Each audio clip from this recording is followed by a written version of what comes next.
Em 1990, o Instituto Async envia o pesquisador Narin para um misterioso lugar multidimensional conhecido como os Backrooms. Narin grava cada passo enquanto explora o vazio, encontrando apenas paredes e pisos amarelos, que se repetem ao infinito, até que ele nota alguns cabos e os segue, deparando-se com um tripé e algumas caixas. Na sala logo atrás, há todo tipo de equipamento. Narin empurra as caixas para bloquear a entrada e tenta usar o rádio para contatar o quartel-general. Ele explica que nunca foi tão longe, mas que perdeu o resto da equipe. Ele também avisa que há algo mais ali com ele, e implora por resgate. De repente, um som bizarro ecoa, e um pássaro colide contra a parede. Quando ele se aproxima para checar, a ave voa para longe. Narin continua a exploração, mas agora, em vez de salas vazias, começam a surgir objetos estranhos, muitos inacabados ou fundidos às paredes. Nesse exato momento, ele ouve uma porta se abrir. Ao se virar, dá de cara com uma criatura aterrorizante vindo em sua direção. O pânico toma conta. Ele corre desesperado e entra em uma sala decorada como se fosse uma ilha, mas a porta está travada. A criatura o encurrala e o joga no chão. Mais tarde, os cientistas da Sync assistem às imagens perturbadoras daquele incidente. Semanas depois, a terapeuta Mary assiste devastada a demolição da casa de sua infância. As marcas das mãos no caminho de cimento a trazem de volta ao dia em que ela e sua mãe as deixaram ali. Enquanto isso, Clark começa o dia em sua loja de imóveis, mas os negócios vão de mal a pior. Após o expediente, ele tem uma sessão de terapia com Mary e questiona se merece o isolamento em que vive. Para ajudá-lo a se abrir, Mary propõe um jogo de cena e assume o papel de sua esposa, a mesma que o expulsou de casa após mais uma briga causada pelo alcoolismo. A esposa também estava frustrada porque ele vivia trancado na loja, mas Clark guardava ressentimento por ter que arcar com todas as despesas sozinho, enquanto ela trancava a faculdade. Quando Mary toca no ponto fraco, a carreira fracassada de Clark como arquiteto, ele perde o controle e grita com ela. Mary encerra o exercício e explica que aquela reação violenta é normal. Pouco tempo depois, Clark se veste de pirata para gravar um comercial tosco da loja, anunciando uma grande queima de estoque. Azarado, ao sentar em uma cadeira, a perna quebra e ele vai ao chão. Sua gerente assistente, Cat, e o namorado dela, Bob, sugerem outro take, mas Clark, irritado, recusa. À tarde, Clark leva um eletricista à loja para investigar problemas na rede elétrica. O prédio sofre com luzes piscando e apagões há meses, mas a conta de energia continua bizarramente alta. Ao checar a caixa de fusíveis no porão, eles descobrem 3 estranhos disjuntores vermelhos. Clark jura que aquilo não estava ali antes. Eles acionam os botões algumas vezes, mas nada acontece. Naquela noite, Mary assiste TV em casa e é obrigada a engolir o comercial de suas próprias fitas de terapia. Seus olhos não param de encarar o pedaço de cimento, com a marca da mão que ela resgatou da demolição. No mesmo instante, Clark bebe e assiste TV nos fundos da loja, o lugar que virou sua casa desde que foi expulso pela esposa. De repente, a TV apaga do nada. Clark a inspeciona, mas não encontra explicação. Então as luzes da loja se acendem sozinhas, piscam por alguns segundos e mergulham o lugar na escuridão. Solitário e frustrado, ele sai para dirigir sem rumo enquanto ouve as fitas de Mary. Clark vai até sua antiga casa, parado na noite, apenas encarando o que perdeu. Dias depois, Mary dá uma festa para a família, mas a dor pela morte recente de sua mãe ainda não foi digerida, e uma crise de ansiedade violenta a atinge. Ela foge para o escritório e engole alguns remédios que esconde no armário. Na noite seguinte, Clark volta a beber em frente à TV, irritado com o comercial da concorrência. Repentinamente, a tela sofre uma distorção estática e mostra por um breve segundo os Backrooms, antes de apagar de vez. Enquanto Clark esmurra o aparelho com raiva, ele nota as luzes do porão se acendendo. Ele desce imediatamente e desliga interruptor por interruptor, até chegar aos misteriosos botões vermelhos, que cortam a energia de todo o prédio. Ao pressioná-los novamente, a luz não volta. Clark se prepara para subir, mas congela ao notar uma linha brilhante na parede. Quando ele se aproxima, o brilho some.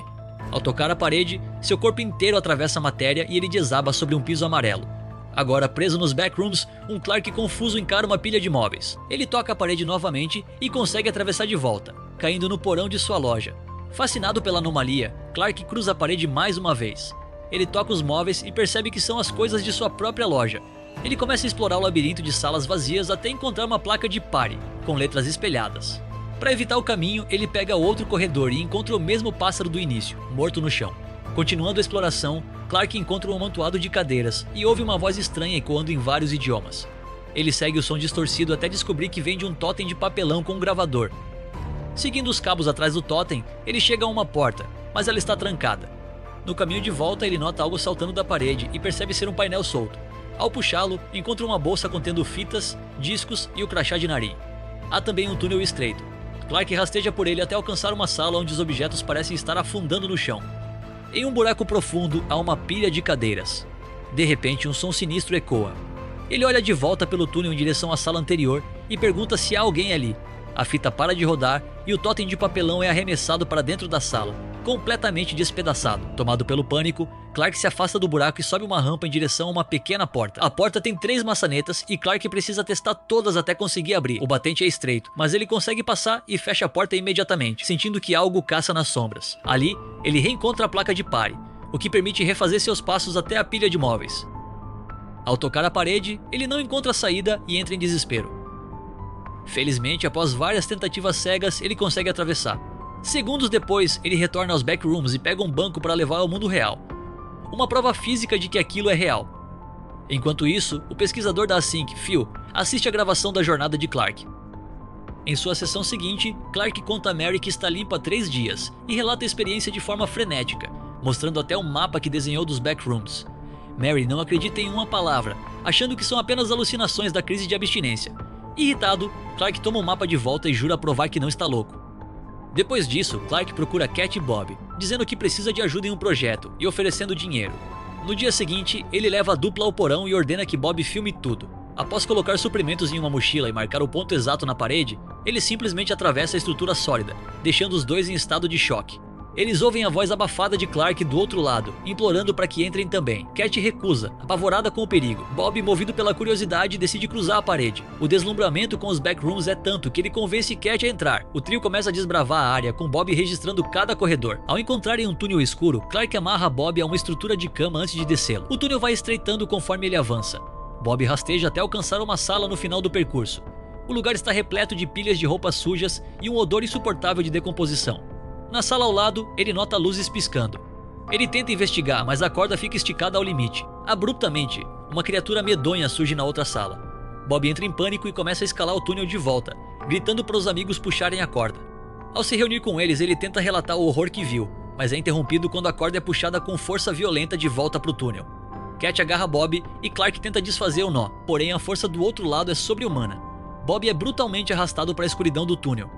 Clark e Cat ouvem sons monstruosos seguidos pelos gritos agonizantes de Bob lá embaixo. A corda é puxada mais uma vez, arremessando a estrutura da cama contra eles e arrastando-os para o túnel junto com a câmera. Eles assistem em pânico enquanto Bob desaparece atrás de uma escotilha, deixando um rastro de sangue no chão. Cat corre desesperada para a sala escura atrás do namorado. Clark ouve um grito dilacerante antes de a escotilha se abrir novamente. A fera está voltando. Clark foge por uma fenda na parede. Ainda segurando a câmera, ele avança por montanhas de lixo até encontrar um novo vão, que o leva a uma área completamente branca, quebrando o padrão amarelo. Ouvindo passos atrás de si, Clark abre uma porta e cai de volta na sala amarela das pilhas de roupas. Ele grita por Cat enquanto caminha, passando por salas cheias de cadeiras, sofás afundando no chão e uma muleta abandonada. Um corredor o guia até um quarto com brinquedos infantis, seguido por mais salas vazias. Clark abre a primeira porta que vê e entra às pressas, dando de cara com uma árvore de Natal tocando uma música distorcida, cercada por manequins que afundam no piso. Atrás da árvore, Clark nota uma figura sentada em uma cadeira e diz olá. A pessoa acende uma luminária, revelando que metade do seu corpo desapareceu. No mesmo instante, uma mulher deformada surge do nada e avança contra ele. Clark volta a correr. Cruzando cenários desconexos, ele vê decorações natalinas na fachada de uma casa. Ao atravessar a porta da casa, ele vai parar em um banheiro. Ele escorrega na água, levanta e continua correndo até encontrar uma área com piscinas. Naquele momento, ele ouve os gritos abafados de Cat atrás da parede. Ele apoia a câmera no chão para tentar achar uma saída para ajudá-la, mas algo invade o recinto e arranca a câmera dali. Um flashback revela o passado de Mary. Sua mãe sofria de severos transtornos mentais. A casa vivia imunda e todas as janelas eram cobertas por jornais. Certo dia, a pequena Mary tentou abrir uma janela, mas foi flagrada pela mãe, que a repreendeu duramente, sussurrando que ela nunca deveria ir lá fora, pois o mundo exterior não era seguro. De repente, a porta do quarto é implodida, e a Mary adulta desperta desse pesadelo. Ela encara o pedaço de cimento com a marca da mão até que o telefone toca. Ela deixa cair na caixa postal. É a voz de Clark, deixando um recado definitivo. Ele nunca mais vai voltar. Enquanto isso, Phil assiste TV com a família quando o comercial de pirata de Clark vai ao ar. Phil entra em choque, reconhecendo o homem imediatamente. Momentos depois, Mary chega à loja de imóveis, que está completamente abandonada. Há várias correspondências acumuladas sob a porta, sinal de que ninguém pisa ali há dias. Ela entra e chama por Clark, recebendo apenas o silêncio como resposta.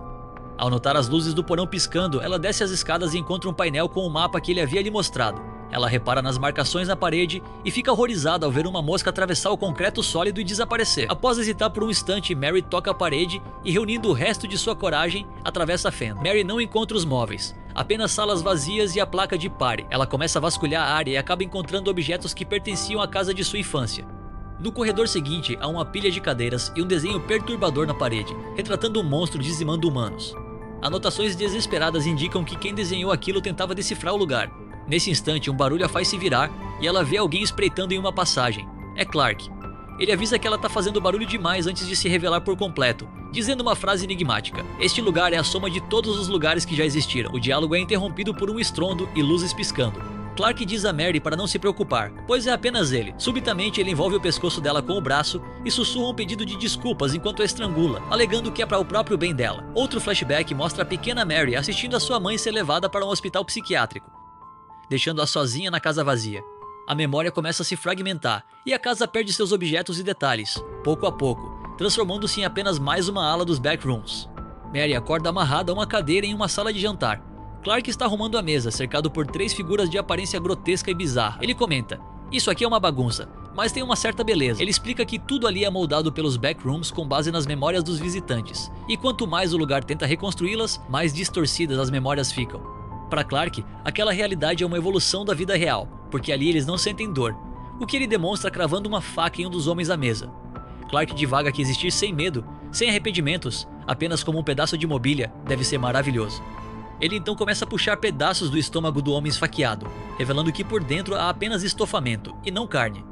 Ele serve os pedaços nos pratos, diz que aquilo é comestível e abre a geladeira, revelando a cabeça decepada de Cat. Desesperada, Mary implora para ser liberta, prometendo ajudá-lo no que for preciso. Clark exige que ela admita que ele estava certo, mas antes recria o cenário daquela sessão de terapia. Ao apagar as luzes, o homem bizarro na cadeira acende sua luminária. Clark recupera a faca do cadáver, corta brutalmente o cabelo de uma das mulheres deformadas e o coloca na cabeça de Mary como uma peruca, forçando-a a interpretar sua esposa. Fingindo ser a noite em que foi expulso de casa, Clark pede desculpas por ter acordado a esposa. Ele começa calmo, mas logo perde a sanidade e começa a berrar, dizendo que tem o direito de beber o quanto quiser, que a casa é dele e que ele pagou por tudo, inclusive pela faculdade dela. Mary racha a ilusão ao gritar que não é a esposa dele e arranca a peruca. Ela dispara a verdade. A esposa não o deixou pelo álcool ou pelo excesso de trabalho, mas porque ele nunca assumiu a responsabilidade por seus atos. Ele sempre culpou os outros por seus fracassos, e Mary não pode salvá-lo disso.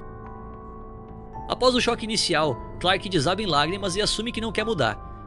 Na verdade, ele quer ficar ali para sempre. Mary diz que ele pode ficar, mas exige que a deixe ir. Clark desata as cordas de Mary e pede perdão, o que faz as mulheres bizarras correrem para os cantos em surto. Naquele momento, das sombras da sala escura, emerge a criatura, sob a forma do Capitão Clark, o pirata do comercial. O monstro é a manifestação física de todas as emoções negativas reprimidas de Clark, sua fúria, suas frustrações e seus fracassos. O verdadeiro Clark tenta intervir, dizendo ao monstro que Mary é uma amiga e que ela entendeu que eles não precisam mudar, mas o capitão ergue ele no ar e morde seu ombro com violência, enquanto o homem da cadeira continua piscando a luminária de forma sádica.